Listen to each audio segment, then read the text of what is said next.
సంబంధించి press conference పెట్టడం జరుగుతుంది.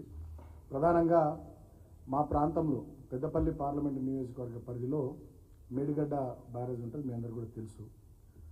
సో ఆ మేడిగడ్డ బ్యారేజ్ గత డిసెంబర్లో కుంగిపోతే అప్పుడున్నటువంటి ఎన్నికల వాతావరణంలో ఇమీడియట్గా ఎవరైతే గెలుస్తారో వాళ్ళు పనులు ప్రారంభించాల్సినటువంటి పరిస్థితుల్లో అప్పుడు రాష్ట్రంలో అధికారంలోకి వచ్చినటువంటి కాంగ్రెస్ పార్టీ ప్రభుత్వాన్ని ఏర్పాటు చేసిన తర్వాత తక్షణమే మేడిగడ్డ బ్యారేజ్కి సంబంధించినటువంటి రిపేర్లు చేసి ఆ పనులన్నింటినీ పూర్తి చేసి పోయిన రబీ సీజన్లో అంటే యాసంగి సీజన్లో కానీ ఈ ఖరీఫ్ వానాకాలం సీజన్లో కానీ తెలంగాణ రైతాంగానికి మంచిగా నీళ్ళందించాల్సినటువంటి కాళేశ్వరం ప్రాజెక్టు నుండి నీళ్ళందించాల్సినటువంటి బాధ్యత నుండి పూర్తిగా తప్పుకున్నది. దాంట్లో రెండు కారణాలు మాకు కనబడతా ఉన్నాయి. ఒకటి, గతంలోని మా బీఆర్ఎస్ ప్రభుత్వం పైన నింద వేయడం, బీఆర్ఎస్ ప్రభుత్వం పైన విద్వేషాన్ని, విషాన్ని, అదేవిధంగా బీఆర్ఎస్ ప్రభుత్వం చేయబట్టే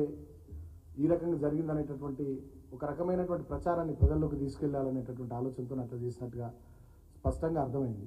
ఒకటి. రెండవది ఏంటంటే, మొన్ననే ఒక నోటిఫికేషన్ ఇచ్చింది ఈ కాంగ్రెస్ ప్రభుత్వం.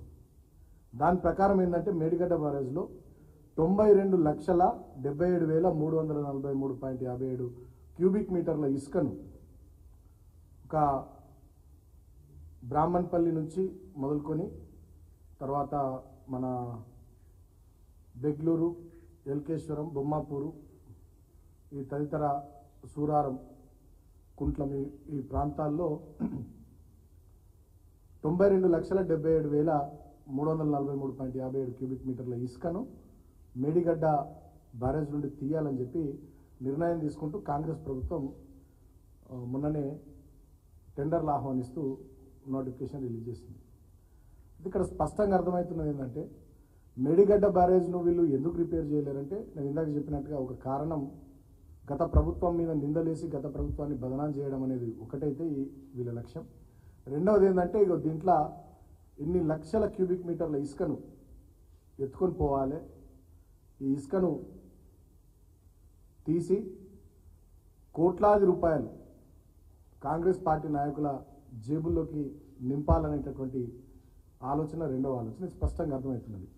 ఈ విషయం మేము ఎందుకు చెప్తా ఉన్నామంటే, నేషనల్ గ్రీన్ ట్రిబ్యునల్ తీర్పు కూడా ఉన్నది. ఎన్జిటి తీర్పు మా ఆ ఏరియాలో పెద్దపల్లి, భూపాలపల్లి జిల్లాలకు సంబంధించి గతంలో మానేరు నది పైన కూడా ఇట్లనే కొన్ని ఇసుక రీచ్లు వస్తే అక్కడ పర్యావరణానికి నష్టం కలుగుతుంది, ఇబ్బంది అవుతా ఉందని చెప్పి కొంతమంది నేషనల్ గ్రీన్ ట్రిబ్యునల్కి పోతే పర్యావరణ అనుమతులు లేకుండా ఎలాంటి ఇసుక రీచ్లకు ఆ ప్రాంతంలో ఆ జిల్లాల్లో అవి నదులైనా ఉపనదులైనా వాగులైనా ఎక్కడ కూడా అనుమతులు లేదని చెప్పి నేషనల్ గ్రీన్ ట్రిబ్యునల్ రీసెంట్గా ఒక జడ్జిమెంట్ కూడా ఇచ్చింది, బహుశా పోయిన మే నెలలో అనుకుంటా. ఆ ఎన్జిటి తీర్పును కూడా పక్కకు పెట్టి ఎలాంటి పర్యావరణ అనుమతులు లేకుండా వీళ్ళ ఇష్టారాజ్యంగా వీళ్ళ చేతుల్లో అధికారం ఉంది కదా అని చెప్పి అడ్డగోలుగా కోట్లాది రూపాయలు దోసుకోవాలనేటటువంటి ఆలోచనతో రేవంత్ రెడ్డి ప్రభుత్వం ఈ దందాకు తెరలేపింది. ఇది చాలా స్పష్టంగా అర్థమవుతూ ఉన్నది. ఇవాళ నేను తెలంగాణ రైతాంగాన్ని, తెలంగాణ ప్రజల్ని కూడా ఆలోచించమని కోరుతా ఉన్నా. మేడిగడ్డ బ్యారేజ్ను రిపేర్ చేయకుండా అక్కడ కనీసం ఒక 2-3 నెలల్లో వాళ్ళు అనుకుంటే జనవరి, ఫిబ్రవరిలోనే వాళ్ళు ఒక కాఫర్ డ్యామ్ లాంటిది కట్టేసి ఆ 7వ బ్లాక్లో కుంగిపోయినటువంటి పిల్లర్లను రిపేర్ చేసి వాళ్ళు వాడుకలోకి తీసుకొచ్చేటటువంటి నీళ్లు నింపి కన్నపల్లి పంప్ హౌస్ నుంచి ఎత్తిపోసే పరిస్థితులు ఉండే.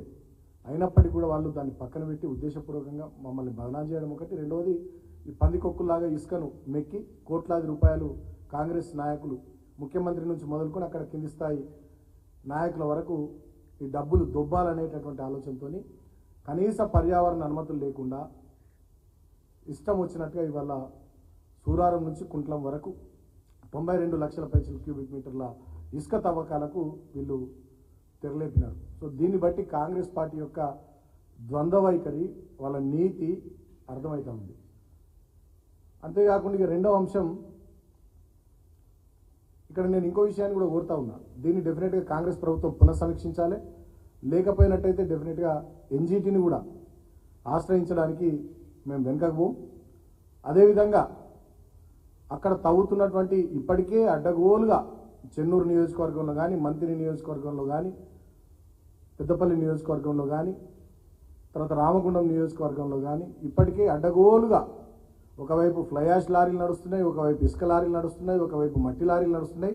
దానివల్ల అక్కడ రోడ్లన్నీ నాశనం అవుతున్నాయి. ఆ ప్రాంతం అంతా కలుషితం అయిపోతుంది. అనేక రకాలైనటువంటి యాక్సిడెంట్లు జరిగి చాలా మంది చనిపోతున్నారు. కాబట్టి ప్రభుత్వం